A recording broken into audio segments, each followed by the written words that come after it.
Okay, so here Maurice Bucaille is saying, let's see.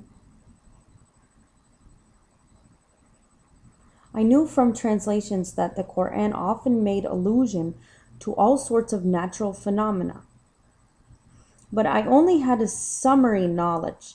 It was only when I examined the text very closely in Arabic that I kept a list of them, at the end of which I had to acknowledge the evidence in front of me.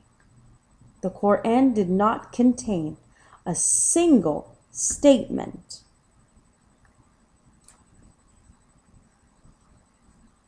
that was assailable from a modern scientific point of view.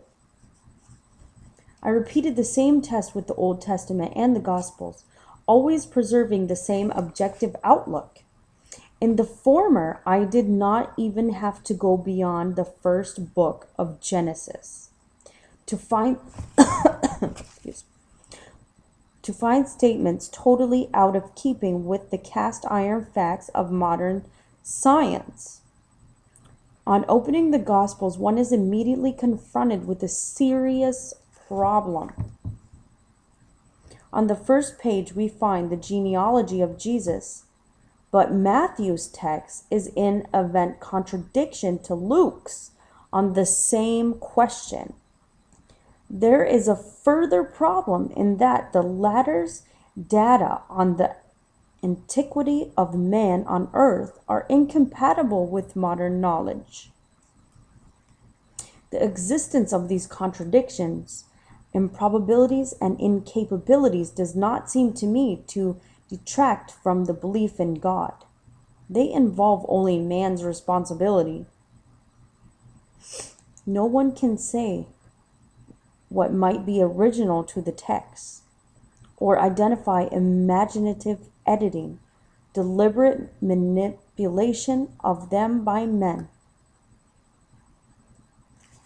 When we come to the Gospels according to Matthew and John, I shall provide examples of these brilliant use of apologetic turns of phrase by eminent experts in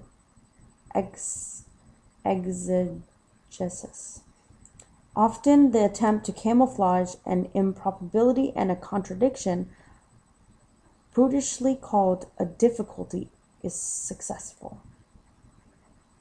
This explains why so many Christians are unaware of the serious defects contained in the Old Testament and the Gospels. Okay. Let's see here. All right.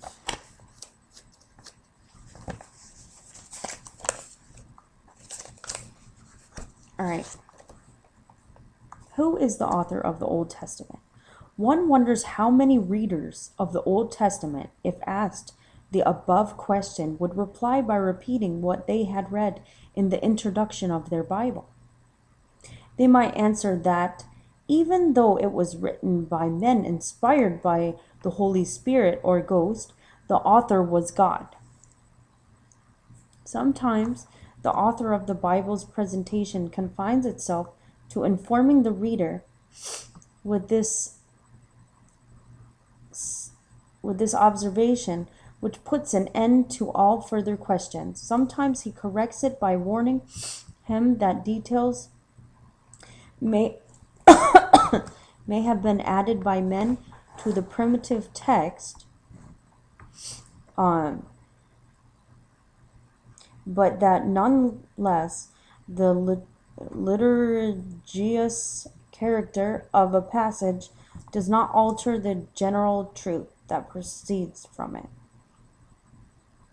Since the councils held in the 4th century, it was the church that issued the list of holy books, ratified by the councils of Florence in 1441. Okay, Trent in 1546 and the First Vatican Council in 1870 to form of what today is known as the canon. Just recently, after so many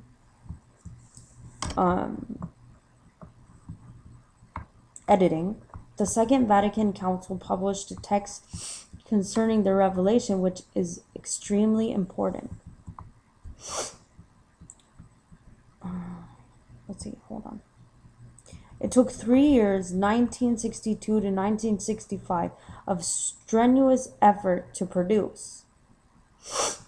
The vast majority of the Bible's readers who find the highly reassuring information at the head of modern edition have been quite satisfied with the guarantees of authenticity made over past centuries and have hardly thought it possible to debate them. Okay. When one consults the modern publication in separate installments of the Bible in French, translated under the guidance of the Biblical School of Jerusalem, the tone appears very differently. One realizes that the Old Testament, like the New Testament, raises problems with controversial elements that, for the most part, the authors of commentaries have not concealed.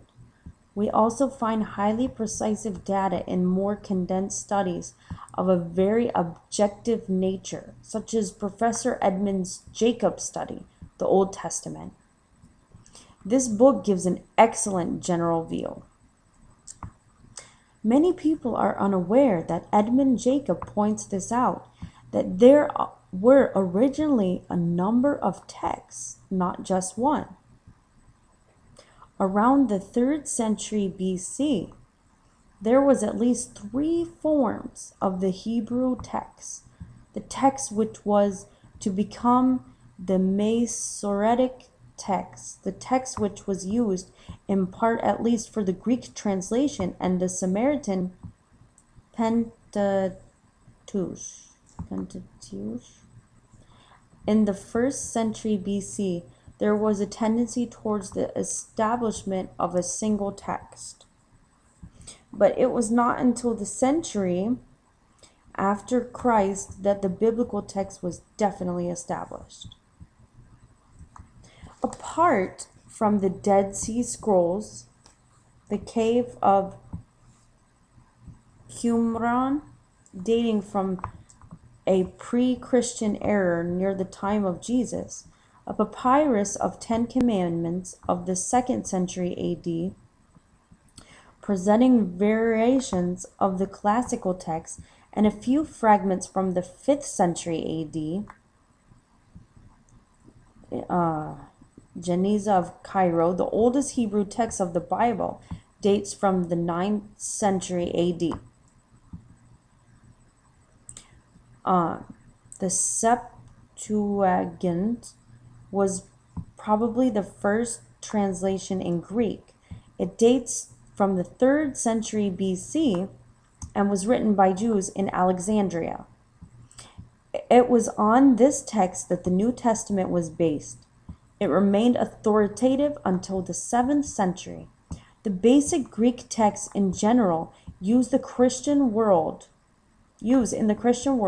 are from the manuscripts cataloged under the title Codex Vaticanus in the Vatican City and Codex Sinaiticus in the British Museum, London. They date from the 4th century AD.